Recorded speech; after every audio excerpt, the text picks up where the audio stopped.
notícia. A próxima notícia, galera, eu quero falar aí sobre Dorival Júnior. Galera, vamos falar sobre Dorival Júnior porque é o seguinte, olha só o que aconteceu. O Dorival aí conversou com a diretoria do São Paulo, galera. O negócio foi feio. Pela informação que chegou, teve briga lá, teve farpas, é claro que não saíram no soco, mas o negócio foi feio. Teve uma cobrança muito forte aí do Dorival com o Rafinha, galera. Isso aí, o Rafinha aí foi cobrado porque o Dorival pediu os reforços, né? Mas não pode inscrever reforço por conta do transfer ban. E o Dorival foi cobrar a diretoria, ver quando que vai cair esse transfer ban aí pro São Paulo poder registrar os jogadores. O Nilton, né, vai fazer sua estreia agora contra o Grêmio, mas tem o zagueiro Domingos Duarte que não tá nem no bid ainda por conta desse banimento, né, banição, sei lá como fala, desse transfer ban, rapaziada. Então, o São Paulo vai tentar quitar ainda essa semana, com que dinheiro eu não sei, mas a informação que chega é que até quarta-feira esse transfer ban vai cair, o São Paulo vai poder novamente inscrever jogadores aí no bid, beleza, galera? Mano, pelo amor de Deus, um clube do nível do São Paulo, que, mano, tem estádio próprio, uma torcida gigantesca, tem a base que mais revela jogador, tem de tudo, galera, e por conta da diretoria, por conta de conselheiros, a gente passar por uma vergonha dessa, até tempo atrás a gente chamava o Corinthians de falido por conta de transfer ban, agora o São Paulo já tomou o segundo, velho, pra você ver como o negócio tá feio aí para o nosso tricolor paulista. E aí, rapaziada, qual a sua opinião a respeito aí dessa atitude do Dorival? Curtiram? Eu particularmente gostei bastante. Deixa aí nos comentários e vamos para a próxima notícia. Galera, a próxima notícia eu quero falar sobre Lucas Moura. É isso aí, galera, uma notícia surpreendente. Eu tinha falado aí nos dias atrás que o Lucas Moura voltaria a jogar apenas lá no Paulistão, porque ele não tá conseguindo correr, né, que não pode saltar, não pode fazer nada de futebol, mas surpreendentemente o Lucas Moura aí deu um progresso grande na sua recuperação e ele é esperado pelo São Paulo ainda nesse Brasileirão, é isso aí, então nesse Brasileirão poderemos ver ainda o Lucas Moura, lá em novembro mais ou menos é a data que o São Paulo espera ter o Lucas, é lógico, vai ser lá no finalzinho, né, tomara aí que o São Paulo já tenha sido campeão da Sul-Americana, é um caminho difícil, mas vamos tentar, né, classificar para Libertadores no Brasileirão também, eu sei que tá muito difícil, tá mais perto da zona do que da classificação para Libertadores e teremos a ajuda do Lucas Moura nesse futuro aí, beleza, galera? Eu quero saber a sua opinião a respeito do Lucas, galera. Mesmo aí ele não tendo o futebol que ele tinha há 10 anos atrás, né, galera? 10, 15 anos atrás, gostava muito de ver o Lucas jogar, mas ainda assim é o Lucas Moura, né, galera? Tem qualidade, se ele recuperar o físico, se ele se entregar bastante, acredito que ele pode sim ajudar o São Paulo. Colocar ele na ponta esquerda ali, fi, ele é 10 mil vezes melhor que o Ferreirinha, concorda? Deixa aí nos comentários e vamos para a próxima notícia. Outra informação que chega, vamos falar de mercado da bola, outra informação que chega é a seguinte, rapaziada. O São Paulo aí vai receber uma nova proposta, dessa vez de outro clube, do Sevilha, né? Eu tinha falado aí que um clube italiano foi atrás do Osório, né? Agora é o Sevilha da Espanha que está interessado no Osório e topa pagar 117 milhões de reais para ter o Osório. Se realmente essa proposta chegar, pelo que eu ouvi, o São Paulo não vai segurar. Pelo que eu ouvi aí, o São Paulo vai negociar o jogador, não tem jeito de segurar o atleta, 117 milhões de reais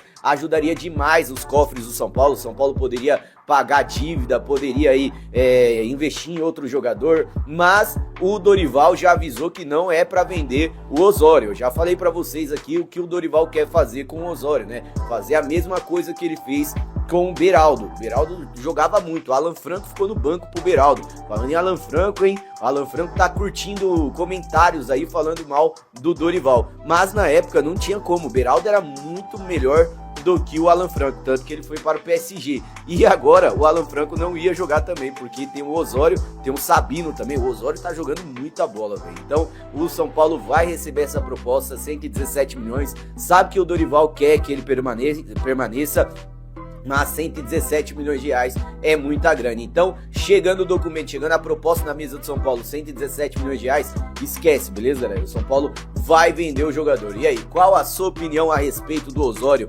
Venderia por 117 milhões de reais ou tentaria segurar mais ainda? Lembrando que tem o time, né, da venda, daí o cara não valoriza muito, São Paulo acaba perdendo dinheiro. Mas deixa aí nos comentários e vamos para a próxima notícia. Rapaziada, a próxima notícia, a próxima informação aqui que eu tenho para passar para vocês é a respeito do Lucas Ferreira. Quem aí lembra do Lucas Ferreira, galera? Rapaziada, o Ferreirão, sei lá como você quiser chamar. Lucas Ferreira foi revelado no São Paulo e ficou pouco tempo aqui. Eu gostava do futebol dele, foi campeão da Copinha pelo Tricolor Paulista, mas ficou pouco tempo aqui no profissional. O São Paulo acabou negociando ele com o Shakhtar da Ucrânia, né? E aí o Lucas Ferreira agora quer voltar para o Brasil e está à disposição. Inclusive, galera, tem 2 times aí interessados na contratação do Lucas Ferreira. Um deles é o nosso rival, o Corinthians, e o outro é o Cruzeiro. O Cruzeiro gastou uma grana ali para contratar o Gabriel Peck, né, galera? Uma grana absurda.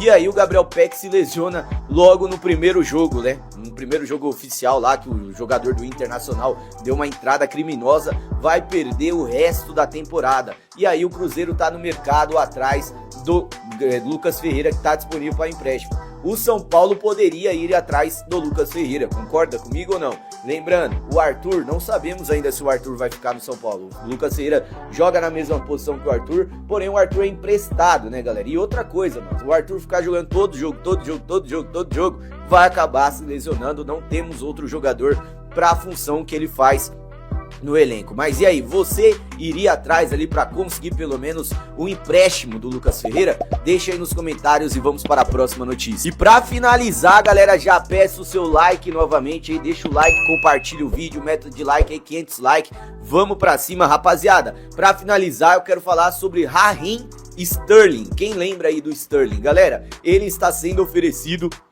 a times aqui do Brasil, galera, por incrível que pareça. O Vasco da Gama tem interesse, ele foi oferecido ao Fluminense, ao Flamengo, ao São Paulo, ao Corinthians, e ele quer jogar no Brasil, muito por conta, acredito, do Memphis, né? O Memphis fez esse movimento, levou lá pro Corinthians o Jesse Lingard, levou o Zaccaria Labiade, e agora o Sterling pode vir para o Brasil e foi oferecido ao nosso tricolor paulista. E aí, você aceitaria o Sterling no São Paulo? Rapaziada, na moral, 31 anos de idade, não é velho igual a gente tá acostumado a contratar, 31 anos de idade, bom jogador, jogador de Manchester City, jogador de Liverpool, jogador de seleção. Eu gosto do Sterling, 31 anos de idade, não é uma idade muito avançada. Ele tá lá no Feyenoord da Holanda, galera. E aí, rapaziada, gostariam de ver o Sterling no São Paulo no lugar de Ferreirinha? Mano, melhor que Ferreirinha ele é, velho. Deixa aí nos comentários, rapaziada. Pausa de 5 segundos para pedir a sua ajuda ao nosso canal com o seu like e se inscrever se ainda não for um inscrito. Mas galera, acompanhando as imagens, não sei se todo mundo viu as imagens ali, né, do momento do acidente, sinceramente acho que o jogador do São Paulo não teve nenhum tipo de culpa, né? Ele estava ali a 50 km por hora, um pouco acima da velocidade permitida na via, que era 40, mas não é nenhum absurdo. E parece, né, que o senhor que acabou sendo atropelado, ele meio que foi na direção ali dos carros, né? Não era faixa de pedestre, era uma via movimentada, né? Não tirando, né, tudo o que de fato aconteceu, ou então colocando a culpa até na vítima, que acabou perdendo a vida, mas eu não acho que o Nicolas tenha sido aí, né, o culpado desse acidente que aconteceu. Ele estava passando ali e qualquer um dos carros, né, tinham 3 faixas e tinham 3 carros nas faixas. Qualquer um dos carros poderia ter atropelado o senhor naquele momento, né? Acabou que deu azar o jogador do São Paulo, né? Mais uma fatalidade muito grande. E como eu falei, acompanhei também os comentários, as opiniões de muita gente nos vídeos, nas páginas aí. Vi muita gente falando que o jogador não teve culpa, assim como é a minha opinião. Teve sim essa informação aí de um racha, mas até o momento nada comprovado. Mas no momento do acidente, pelo que a gente pôde apurar, pelo que eu analisei, o jogador, inclusive, já prestou depoimento, foi liberado, vai responder em liberdade. Pelo que eu pude apurar, parece que o Nicolas não teve culpa no acidente. Não foi uma fatalidade muito grande, uma pessoa perdeu a vida, de fato, né? Mas é uma situação muito delicada da gente falar, né? Mas como a gente traz a notícia aqui pra vocês, o jogador foi liberado e irá responder em liberdade, né? Não vai poder dirigir, vai ter algumas restrições, né? Porque vai estar respondendo aí em liberdade, mas por enquanto aí o jogador está de volta, né, às suas atividades. Vamos aguardar agora o cronograma dele em relação ao São Paulo Futebol Clube. Isso obviamente será um marco na vida e também na carreira do atleta. Isso pode acabar aí complicando, né, algumas situações.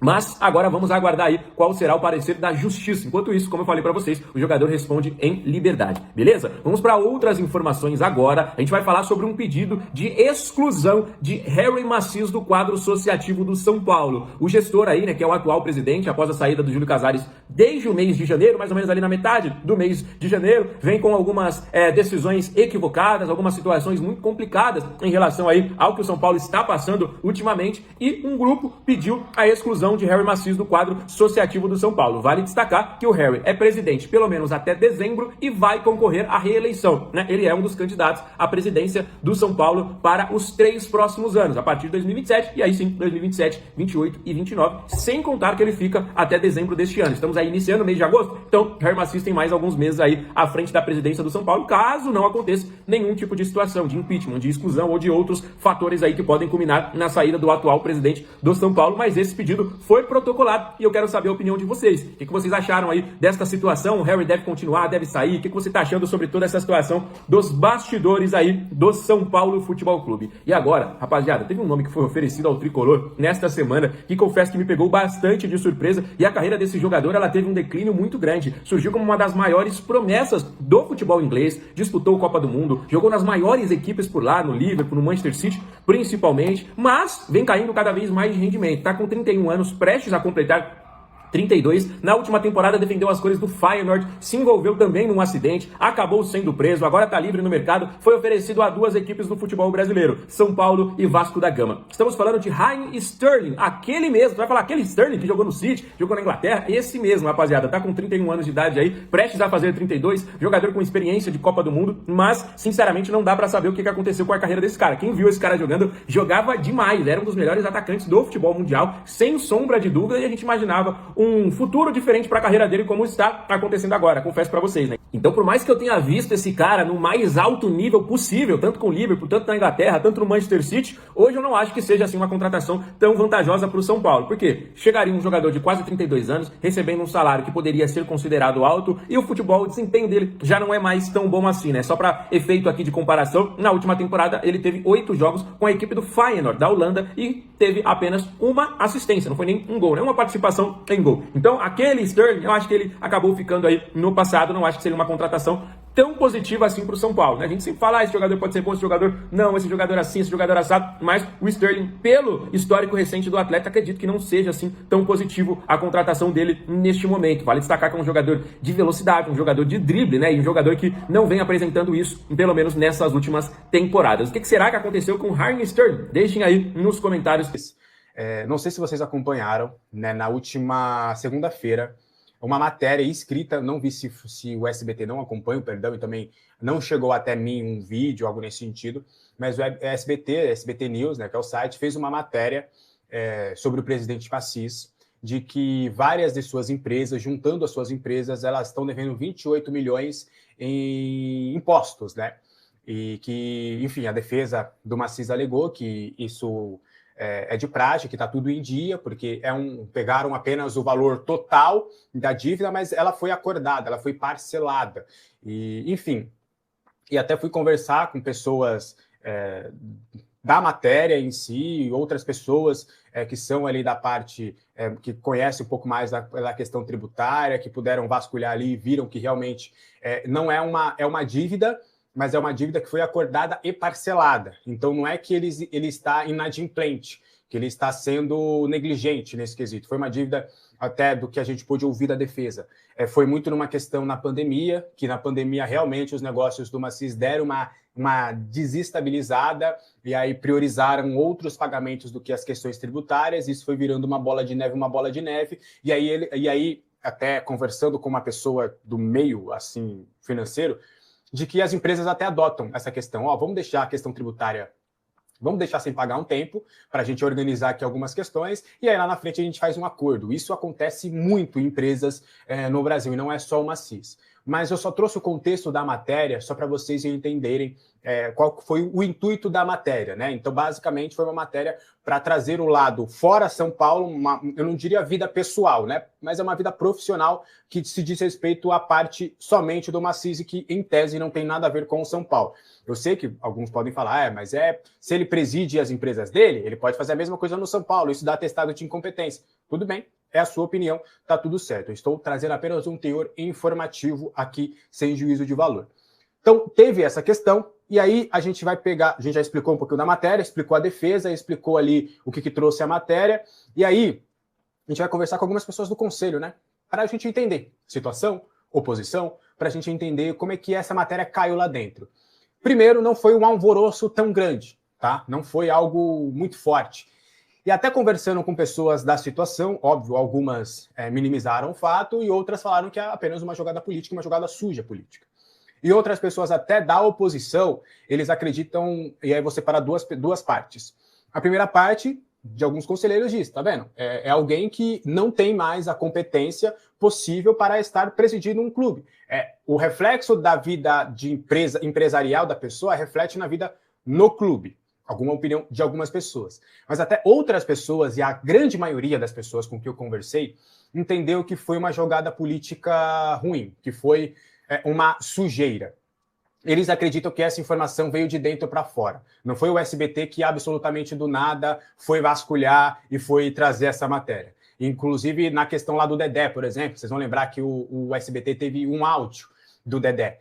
Esse áudio veio de dentro para fora, não foi alguém lá do SBT que conseguiu encontrar. Então, há um consenso de muitos conselheiros de que essa informação foi vazada lá de dentro para tentar realmente arquitetar uma mancha na imagem do Macis. Então, isso aconteceu, por exemplo, com o Dario Speranzini recentemente, né? Começaram a espalhar aquela questão que ele era um dos envolvidos da Lava Jato, mas que ele foi inocentado e que não teve, em tese, né, na justiça, não teve nenhum problema referente a isso.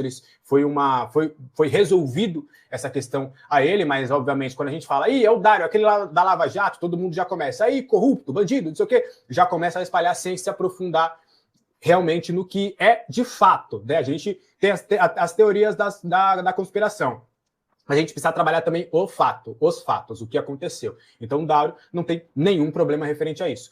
Como também há um entendimento de que tudo isso que foi feito com o Dario, que está sendo feito com o Macis, são todas jogadas políticas. É a ideia de jogar, eles não se importaram com o conteúdo da matéria, eles não se importaram com o lado, beleza? Aí, para não me estender, então, deixa eu trazer mais informações rápidas.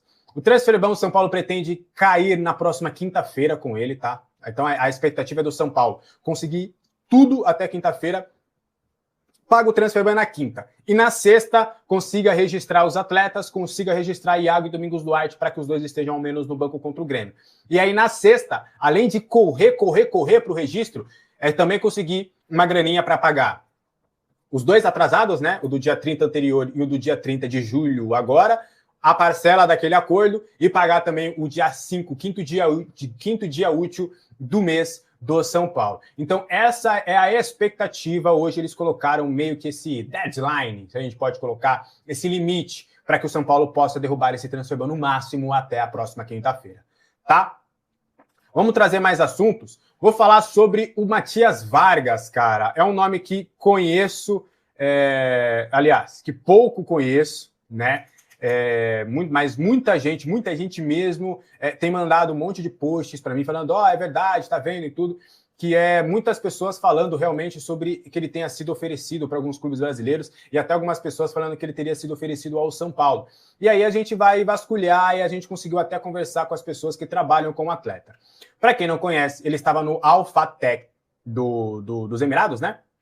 Ele é um argentino, tem 29 anos, tá? Ele é um ponta esquerda, mas que também pode jogar mais centralizado como um 10, né? Na verdade. E aí, ele também já foi convocado para a Argentina, ele é agenciado pela FC3 Esportes. É um jogador que está livre, ele é destro e vê uma possibilidade importante de jogar no futebol brasileiro. E conversando com os agentes dele, realmente me falaram que conversaram com alguns clubes do futebol brasileiro, só que, do que a gente apurou com eles acreditam que o mercado brasileiro hoje não seria uma opção, porque alguns clubes não se animaram com essa possibilidade. E aí eu fui conversar no São Paulo, eles me negaram veementemente que esse nome sequer tenha sido oferecido ou debatido. E aí, quando eu falo isso, eu falo da alta cúpula, eu falo das pessoas que tomam a decisão, que têm a caneta. Pode ter sido oferecido por um conselheiro, por uma pessoa próxima, por um empresário que tem uma proximidade com o São Paulo. Isso acontece, tá? Só que, para a alta cúpula, para os principais dirigentes hoje do São Paulo, para quem realmente toma a decisão, pelo menos por enquanto, não houve nada nesse sentido, tá? Então, pelo menos o Matias Vargas, por hora, não é um nome que vai chegar na mesa do São Paulo, que o São Paulo realmente vai fazer algum tipo de movimentação, pelo menos por enquanto. Tá bom? Então, só para deixar claro toda essa situação. Beleza? Por falar em meio-campista, vamos falar sobre Pedro Ferreira. Ontem, o Giovanni, lá que é membro do nosso canal, lá no nosso grupo aberto, do Plano Mundial, ele perguntou, poxa, por que o Pedro Ferreira tem perdido espaço, tem perdido prestígio? Foi algo nesse sentido, eu não vou me lembrar a exatidão da pergunta, mas foi algo nesse sentido. E aí eu mandei um áudio lá para ele, e aí gerou uma série de debates no grupo, e aí eu achei interessante a gente trazer, porque acho que é uma pergunta até consenso, né? Muitas pessoas falando sobre isso. Bom, vamos falar sobre internamente o lado de Dorival, diretoria, e que corrobora também com os antigos técnicos. O Pedro Ferreira é um jogador que eles entendem que é diferente. Sabe aquele jogador que todo mundo vai falar, esse cara é bom, esse cara é diferenciado, é um 10 clássico, um refino com a bola como poucos, esse cara tem um talento absurdo. Só que no futebol atual, né, muitas vezes, inclusive no próprio São Paulo, eles não olham somente pelo talento. Eles gostam de olhar outras questões. E aí o que pega hoje para o Pedro Ferreira, e é uma situação normal, tá? Em nenhum momento este ano foi se colocado na mesa que o Pedro Ferreira tinha que ter minutos. Todos entendem que o Pedro Ferreira vai passar por uma adaptação em 2026, para quem sabe em 2027, já estando mais pronto, ele comece a ter mais minutos.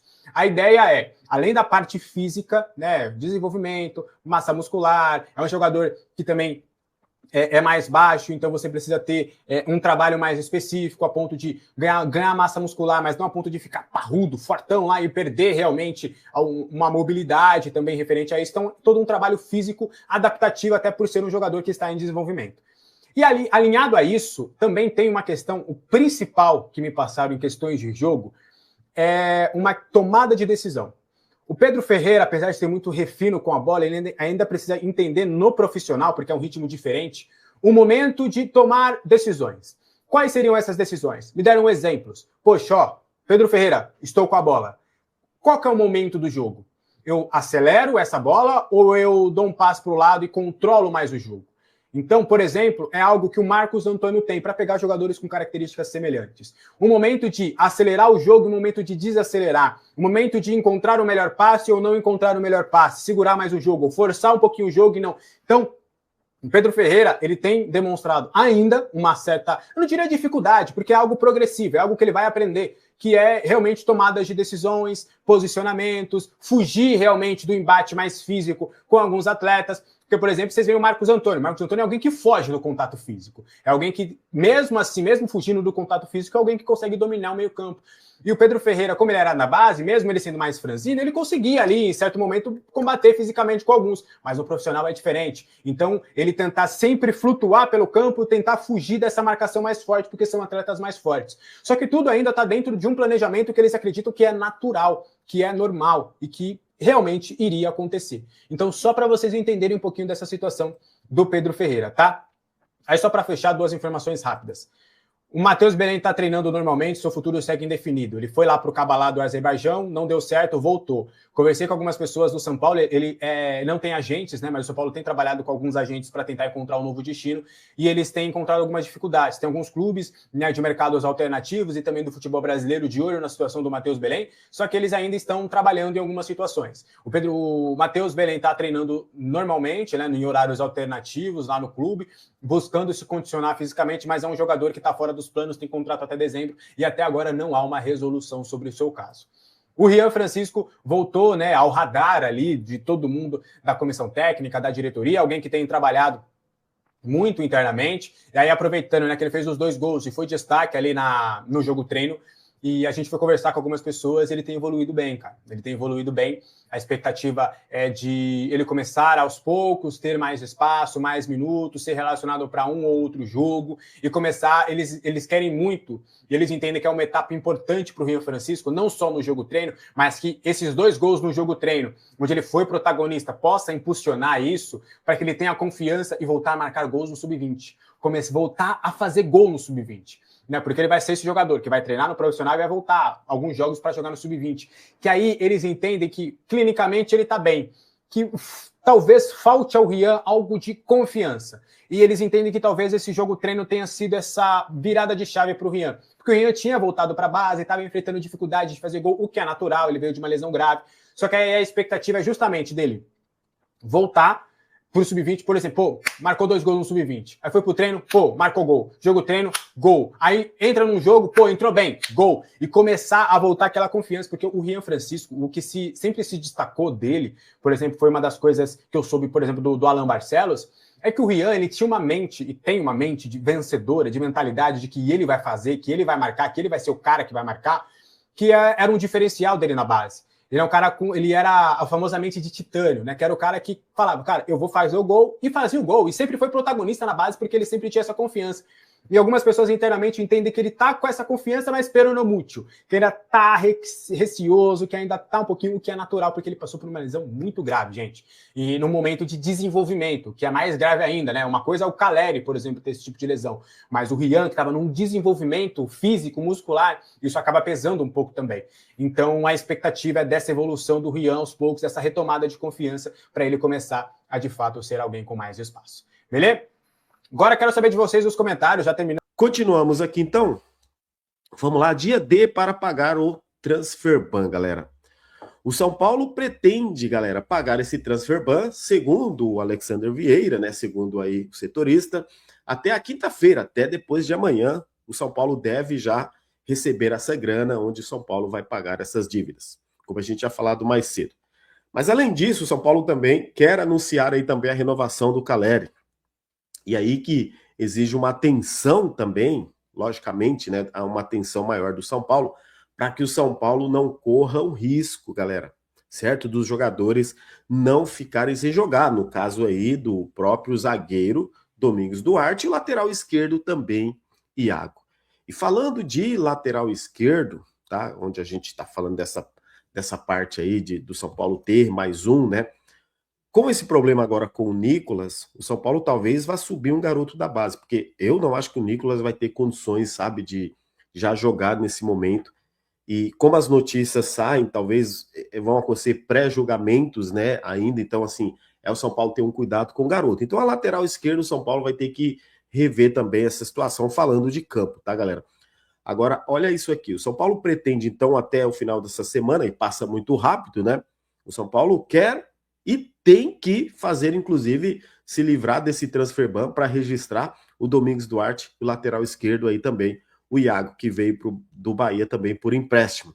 Também, mais uma vez, reforçando que o São Paulo tem extrema urgência de quitar os 2 salários aí, direitos de imagem, né? Que eles falam os direitos de imagens, são 2 salários atrasados, já com os jogadores, os acordos lá, né? Já tem mais um mês atrasado, talvez já tenha vencido 2, né? Então, o acordo que o São Paulo fez com os jogadores para pagar os atrasados. E tem aí também a renovação com o Caleri, que é o que a diretoria quer resolver aí até o final da semana.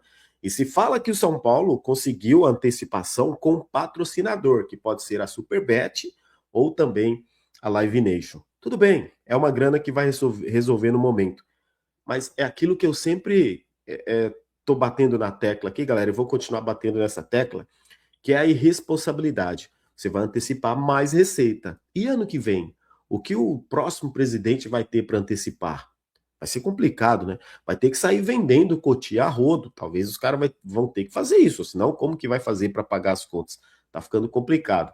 Então, além de resolver essas questões de transfer ban, tem aí também a questão de renovação com o Caleri, que já foi feito acordo, né? Só falta o anúncio oficial do São Paulo, resolveu o transfer ban. E no sábado, o São Paulo enfrenta o Grêmio. Então, pelo Campeonato Brasileiro, não é legal o São Paulo ir enfrentar o Grêmio no sábado, lá na Arena do Grêmio, devendo os jogadores, né?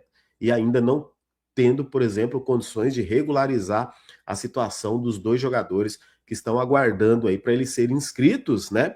E poder também ficar à disposição aí do treinador Dorival.